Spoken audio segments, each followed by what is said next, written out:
Right. So a separate strand of questions that often come up have to do with the nature of free will, or in particularly the unique perspective objectivism has on free will. So maybe you can give us a quick kind of summary of the objectivist position on free will, and then we've got some application, a few applications for that.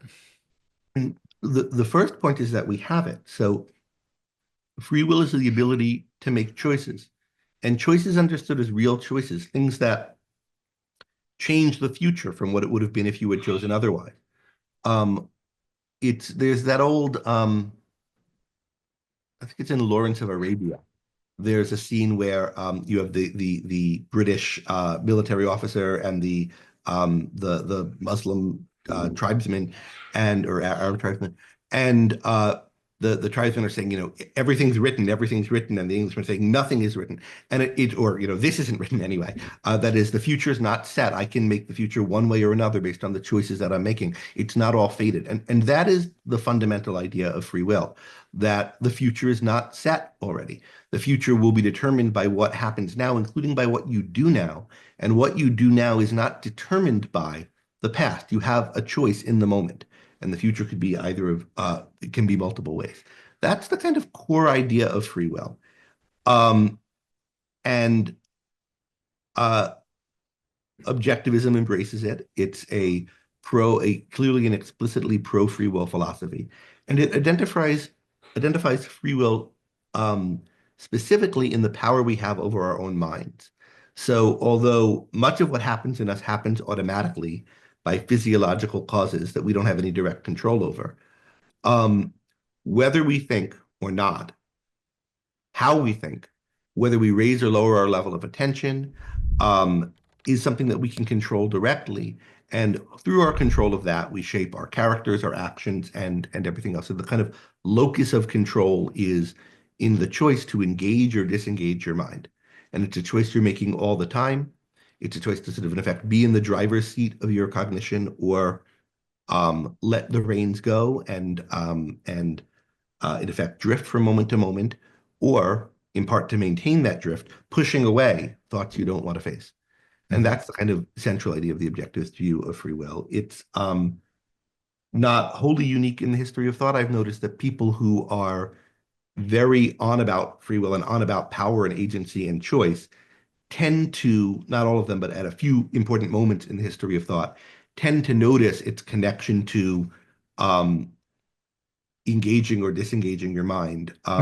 Probably the best writer on this, and the first to make really clear that he's endorsing free will as opposed to determinism, and there's no mushy area between them, is the commentator on Aristotle named Alexander of Aphrodisias, and he's really fantastic on this. Wow. Also, John Locke is very good on this.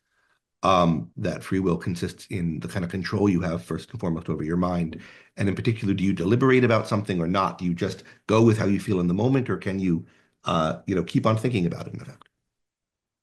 Why do you think the deterministic view, the anti-free will view, is so prevalent today among intellectuals, from Sam Harris to prominent philosophers to pretty much everybody seems to be anti-free will?